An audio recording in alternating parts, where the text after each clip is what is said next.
Hello viewers, welcome back to taste diary at বার্নাস kitchen. আমি আশা করি আপনারা সবাই খুব ভালো আছেন। বৃষ্টির দিন তো বাইরে উল্টোপাল্টা খাবেন না, তাতে শরীর খারাপ হবে। নিজেরা ঘরে যতটা সম্ভব হেলদি কিছু বানিয়ে খাবেন। তো একটা হেলদি চিকেন রেসিপি আপনাদের সাথে শেয়ার করে নেব।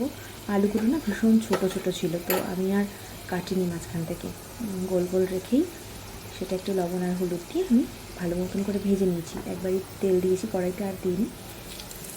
তারপরে একটুখানি জিরা দিলাম ফোড়নে, দেওয়ার পরে একটা শুকনো লঙ্কা ডিসিডেড করে নিয়েছি, সেটা মাঝখান থেকে চিড়ে দিয়ে দিলাম। কেন জানি না আমার ঝাল খেলে না পেটে ব্যথা করছে, মানে যে কোনো রকমের ঝাল, গোলমরিচটা বাদ দিয়ে।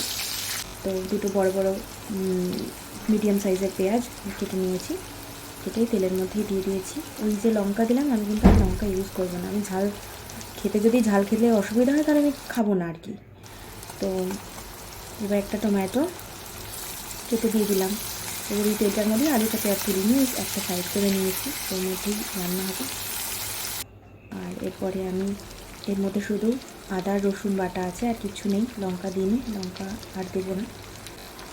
আর লবণ দিয়েছি একটু ভাজার মধ্যে। মাংস কিচ্ছু করিনি, ম্যারিনেট করিনি, কিচ্ছু না, ধুয়ে রেখে দিয়েছি। এরকম করে মশলাটা যখন একটু কষানো হয়ে যাবে, তেল আর দেবেন না, দেখবেন পেঁয়াজটা যখন ভাজা হয়ে যাবে তখন তেলটা এমনি এরকমভাবে রিলিজ করবে। তো মাংসটা আমি দিয়ে দিলাম।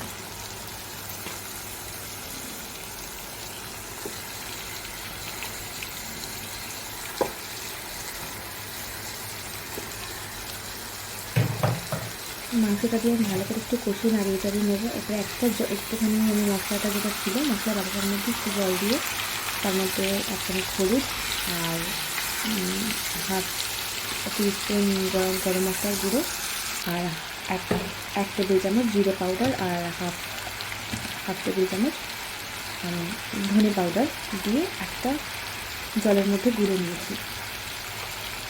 ওইটা আমি এবার দিয়ে দেবো, দিয়ে নাড়িয়ে চাড়িয়ে আমি ঢাকা দিয়ে দেবো। ফুটে উঠলে ঢেকে দেবো।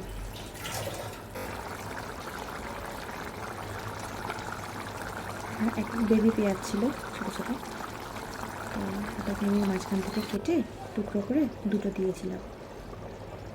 ঢেকে দিয়েছি, দেখুন ঢাকনার পরে ঢেকে দেওয়ার পর 10 মিনিট পরে ঢাকনাটা তুলে দেখবেন সব সেদ্ধ হয়ে গেছে।